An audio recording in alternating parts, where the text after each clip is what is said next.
ഈ ലീഗിനെ കോൺഗ്രസ് തവിട് കൊടുത്ത് വാങ്ങിച്ചതാണോ എന്നൊരു സംശയമുണ്ട്. എന്താണെന്നല്ല, ഈ തവിട് കൊടുത്ത് വാങ്ങിച്ചു എന്നുള്ള പ്രയോഗം എന്ന് പറഞ്ഞാൽ ഈ പ്രയോറിറ്റി ഇല്ലാതാകുന്നു എന്ന് പറയും. അതായത് മുൻഗണന ഏതെങ്കിലും ഒരു വിഷയത്തിൽ നമുക്കൊപ്പം നിൽക്കുന്നവരെയാണെങ്കിൽ അതേ പ്രാധാന്യത്തോടു കൂടി നമ്മൾ പരിഗണിക്കും. അല്ല, രണ്ടാം കിടക്കാരായിട്ട് കാണുന്നവരെയാണെങ്കിൽ തവിട് കൊടുത്ത് വാങ്ങിച്ചു എന്നൊക്കെ ഒരു നാട്ടുപ്രയോഗമുള്ളത്. അതെന്താണ് അങ്ങനെ പറയാനുള്ള കാര്യം എന്നറിയോ? ഇന്നലെ എന്തോ ഒരു പ്രതിഷേധം പന്തളത്ത് നടത്തിയില്ല, അതിന്റെ പേരെന്താ?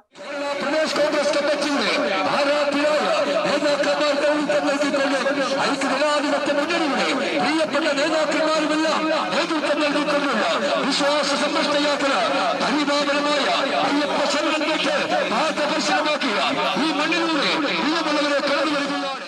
അതെ, ഐക്യ ജനാധിപത്യ മുന്നണി എന്ന് വെച്ചാൽ എന്താ?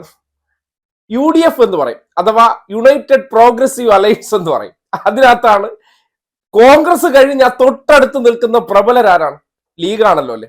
അപ്പോ ഇന്നലെ പന്തളത്ത് വിശ്വാസ സംരക്ഷണ യാത്ര ഇവർ നടത്തി. വിശ്വാസ സംരക്ഷണ യാത്ര UDFന്റെ നേതൃത്വത്തിൽ നടത്തുമ്പോൾ ആരാണ് കോൺഗ്രസിനോടൊപ്പം പ്രബലരായി നിൽക്കേണ്ടത്? ലീഗാണല്ലോ. ആ ദൃശ്യം അങ്ങോട്ട് നോക്കിയാൽ എവിടെയെങ്കിലും ഒരിടത്ത് ഒരു പച്ച പതാക നിങ്ങൾ കാണുന്നുണ്ടോ? ഇനിയിപ്പോ എന്റെ കണ്ണിന്റെ കുഴപ്പമായത് കൊണ്ടാണോ എന്നല്ല, നിങ്ങൾ തന്നെ നോക്കിയിട്ട് നിങ്ങൾ തന്നെ അഭിപ്രായം പറയൂ. UDFന്റെ നേതൃത്വത്തിൽ നടത്തിയൊരു പരിപാടിയിൽ ലീഗിന്റെ പച്ച പതാക മുക്കി എന്ന് പറഞ്ഞാൽ എന്താണ് അതിന്റെ അർത്ഥം? ആ ദൃശ്യം ഒന്നുകൂടെ നിങ്ങൾ കണ്ടേ.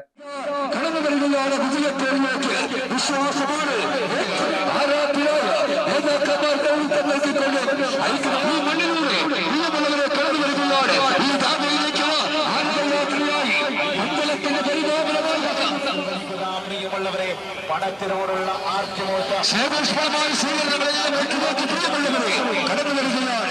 കോൺഗ്രസിന്റെ പതാകയുടെ താഴെയുള്ള പച്ചയല്ല, അത് ദൈവം സഹായിച്ച് വേറൊരു പച്ച ഇതിനകത്ത്